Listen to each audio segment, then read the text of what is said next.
सबका आपके अपने ही चैनल नेप एजुकेशन पे। ये जैसा थंबनेल देखने के बाद शायद कंफ्यूज हो गए होंगे जो क्या होगा, कोचिंग बंद होगा कि क्या होगा। तो एक्चुअली क्या है, जो there is the word CBSE अभी उसी पैटर्न पे वर्क करता जा रहा है।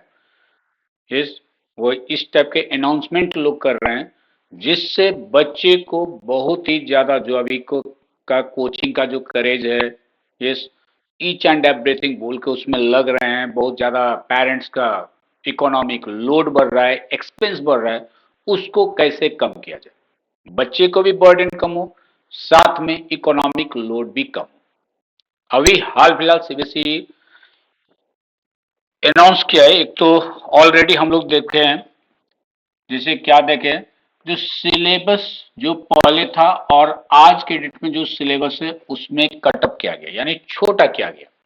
पहले से बहुत ही छोटा कर दिया गया, फिर तो सिलेबस को भी छोटा किया गया। ये सब उसी के तरफ एक स्टेप है जो आपको बहुत ही ज्यादा बर्डन भी ना हो, पढ़ें, और क्रिएटिव वे में अगर आप जाते हैं तो you can solve the question and you can complete the examination. चाहे वह नीट हो, जेई हो, सीटीयूटी हो, सभी को आप कंप्लीट करिए। ठीक है। अब एक नया क्या आया, वो नया आया क्या, जो there is a word CAS यानी कैश। वो कैश मत समझिएगा, सीएएसएच वाला कैश नहीं, सेंटर फॉर एडवांस्ड स्टडीज। कहने का मतलब है जो बच्चे 11 12 के साथ 11 12 भी कर रहे हैं और साथ में कोचिंग भी ज्वाइन कर ले रहे हैं नीट का तैयारी के लिए, जेई का तैयारी के लिए, उसी के लिए स्कूल में कैश यानी सेंटर फॉर एडवांस स्टडी को स्टैब्लिश किया जाए। और वो कैश में क्या होगा, बच्चे का जो कॉम्पिटिटिव एग्जाम है यानी नीट का एग्जामिनेशन, जेई का एग्जाम, सीटीयूटी का एग्जाम, ये सभी का तैयारी वहां पे किया जाए जिससे बच्चे को किसी भी प्राइवेट कोचिंग में कुछ से एक्स्ट्रा बर्डन, एक्स्ट्रा खर्च ना करना पड़े। ठीक है, बहुत ही अच्छा।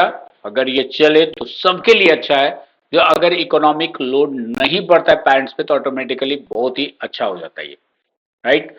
साथ में ये भी बात किया गया जो एक्चुअली नीट या जेई के लिए एक्स्ट्रा क्यों तैयारी करना पड़ा, क्या चीज है, इसीलिए वो ये भी हुआ है जो नीट में जो क्वेश्चन आता है या जेई में क्वेश्चन आता है या सीटीईटी में जो क्वेश्चन आता है और हम लोग का जो 11 12 का सिलेबस में पढ़ाई होता है उसमें क्या ऐसा डिफरेंस है, उस पर भी स्टडी किया जाए। व्हाट इज दैट, जो आखिर बच्चे को 11 12 के तैयारी करने के बाद जब 12th लेवल के यानी 11 12th लेवल के बेसिस पे ये जब एग्जाम है तो रियली होना भी पड़ा उसी लेवल से, मींस 11 12 के ही सिलेबस से होना पड़ा। सो ऐसा क्या है क्वेश्चन पैटर्न में या ऐसा क्या है सिलेबस में जिससे बच्चे 11 12 का तैयारी करने के बाद फिर नीट का तैयारी अलग से उतने खर्च करके कोचिंग में जाते हैं। ठीक, इसलिए इसका भी स्टडी होगा। ऑलरेडी आपको मालूम ही है, ऑलरेडी अनाउंस्ड है, जो भी क्वेश्चन होगा वह एनसीईआरटी बुक से ही होगा, इससे बाहर क्वेश्चन नहीं पूछा जाएगा। ये भी नियर अबाउट अब क्लियर ही है। इसीलिए हम लोग पहले जो बहुत पढ़ते थे, बहुत ही ज्यादा डेप्थ में जाते थे, बहुत कंसेप्ट होता था, पता ही नहीं चलता था कहां से क्वेश्चन आ जाएगा, क्या आ जाएगा। तो अभी के डेट में तो ये क्लियर हो चुका है, जो एनसीईआरटी को ही अगर आप पढ़िए तो all the question will be the solve their. Okay, वहीं से सब सॉल्व हो जाएगा, उसको क्रिएटिव वे में एप्लीकेशन। सो जब ये कैश का स्टैब्लिशमेंट हो जाएगा ईच एंड एवरी स्कूल, उसी के स्टेप में एक स्कूल और एक स्टेप और था सीबीएसई का, वो था डम्मी स्कूल को बंद करना। ये सभी जो स्टेप लिया जा रहा है वो लिया जा रहा है जो बच्चे को बहुत ही ज्यादा बर्डन भी ना हो, तैयारी भी कर ले और पेरेंट्स पे भी किसी टाइप का इकोनॉमिक लोड ना हो, राइट। शुभकामना है, सक्सेस कर जाए, बहुत ही अच्छी बात है। अगर बच्चे को कहीं पे ज्यादा बर्डन नहीं लेना पड़ता है और कॉम्पिटिटिव एग्जामिनेशन को फेस कर लेते हैं तो बहुत ही अच्छी बात होगी हम सभी के लिए। Okay, thank you very much, see you. ऐसे ही इंफॉर्मेशन लेके फिर आपके पास आएंगे। Thank you very much.